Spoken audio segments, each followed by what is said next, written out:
Islamabad, a suicide bomber struck a distribution center for Afghan voter identification cards Sunday morning in Kabul, killing at least 9 people and wounding 56 others.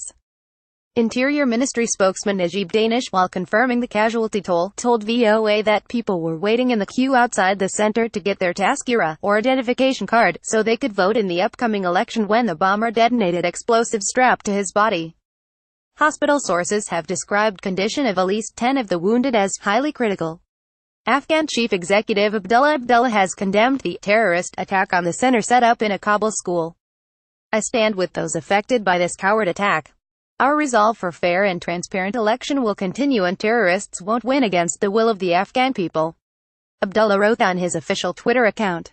An Afghan employee of the Independent Election Commission registers a resident at a voter registration center for the upcoming parliamentary and district council elections in Kabul, Afghanistan, April 18, 2018. President Ashraf Ghani launched the voter registration process last week, allowing the Independent Election Commission to prepare voter lists for the October 20 parliamentary and district council elections. This will be the first time in Afghani history that elections will be held on the basis of formal voters' lists.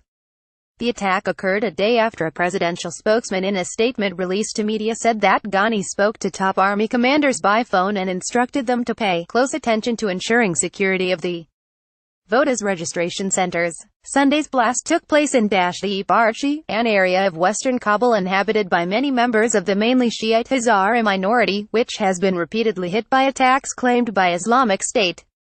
There were no immediate claims of responsibility for Sunday's bombing. The Taliban insurgency has rejected the elections as staged managed by the United States to bring to power Afghan rulers of its own choice and has urged the people to boycott the polls. But Taliban spokesman, Zabihullah Mujahid, in a statement has denied the group's involvement in Sunday's attack, prompting suspicions Islamic State loyalists could be behind the bombing.